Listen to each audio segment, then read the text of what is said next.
بسم اللہ الرحمن الرحیم جی السلام علیکم خواتین و حضرات، فیض عالم خان آپ کی خدمت میں ایک بار پھر حاضر ہے۔ دوستو، دنیا کی بلند ترین عمارت کا ذکر سنتے ہی ذہن میں دبئی کے برج الخلیفہ کا خیال آتا ہے، لیکن اب اس خیال کو دل و دماغ سے نکالنے کی تیاری کر لیجئے، کیونکہ سعودی عرب نے جدہ میں دنیا کی بلند ترین عمارت بنانے کی تیاری شروع کر دی ہے، جس کے بعد دنیا کی بلند ترین عمارت کے اعزاز سے دبئی محروم ہو جائے گا۔ دنیا کی اس نئی بلند و بالا عمارت کے خدوخال دوسری عمارتوں سے مختلف ہوں گے۔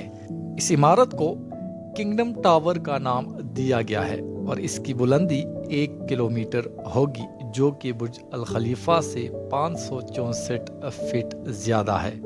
کنگڈم ٹاور کی بنیاد 200 فٹ گہری ہوگی، جس میں 80,000 ٹن اسٹیل استعمال ہوگا۔ 200 منزلوں پر مشتمل اس کنگڈم ٹاور کی تعمیر پر لگ بھگ 1 ارب 20 کروڑ ڈالرز لاگت آئے گی۔ آسمان سے باتیں کرتے کنگڈم ٹاور کی تعمیر اور اس کا دل فریب ڈیزائن بنانے کا ذمہ امریکی آرکیٹیکٹ ایڈرین اسمتھ کو دیا گیا ہے۔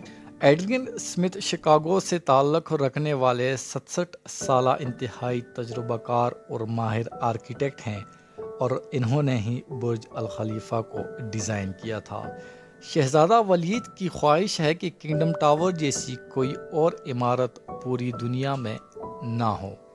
کنگڈم ٹاور میں برج خلیفہ سے 50 منزلیں زیادہ ہوں گی، لہٰذا اس کی حیرت انگیز بلندی کا اندازہ لگانا کوئی مشکل نہیں۔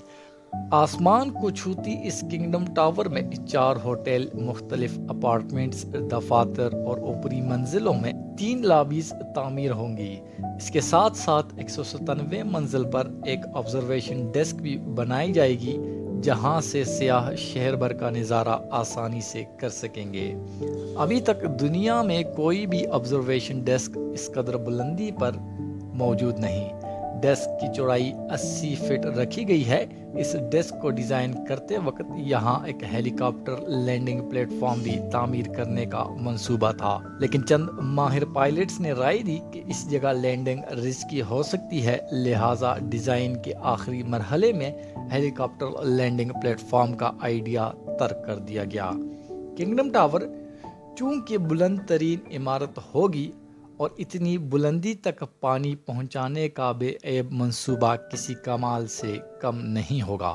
اس کے ساتھ ساتھ کسی بھی ہنگامی صورت میں عمارت سے انخلاء کا نظام بھی بہت بڑا چیلنج ہے، لہٰذا انجینئرز نے اس کا حل یہ نکالا کہ پانی کی فراہمی کے لیے مختلف منزلوں پر پانی کے کئی ٹینکس بنائے جائیں گے، جبکہ کسی بھی ہنگامی صورت میں عمارت سے نکلنے کے لیے ہر 20ویں فلور پر ایمرجنسی رومز بنائے جائیں گے۔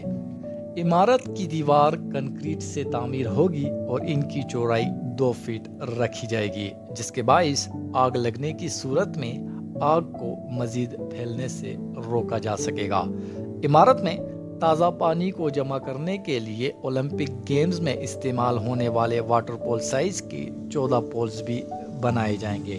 گرمی میں جدہ کا درجہ حرارت 40 ڈگری سینٹی گریڈ تک پہنچ جاتا ہے، جبکہ ہوا میں نمی کا تناسب 80% تک بڑھ جاتا ہے۔ اس قدر گرمی میں بھی عمارت کو ٹھنڈا رکھنے کے لیے کنگڈم ٹاور کی بیرونی دیواریں شیشے سے بنائی جائیں گی، جن میں انسولیشن سسٹم بھی نصب ہوگا۔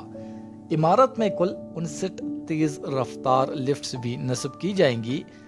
ہر لفٹ 1 سیکنڈ میں 10 میٹر بلند ہوگی۔ ٹاور میں دفتری استعمال کے لیے مجموعی طور پر 64,000 مربع میٹر کا علاقہ مختص ہوگا، جبکہ حج اور عمرہ کی ادائیگی کرنے والوں کے لیے عارضی رہائش گاہوں کا بھی بندوبست کیا گیا ہے۔ سعودی عرب کی نیم سرد موسم میں یہاں رہنے کا اپنا ہی لطف ہوگا، کیونکہ بالائی منزلوں کے رہائشی جب کمرے سے باہر جھانکیں گے تو بادل ان کے قدم چوم رہے ہوں گے، اور یہ خیال ہی اپنے آپ میں ایک انوکھا تصور ہے۔ اس طرح کی مزید انوکھی ویڈیوز کے لیے میرے چینل کو ضرور سبسکرائب کیجیے گا۔ تب تک کے لیے اللہ نگہبان۔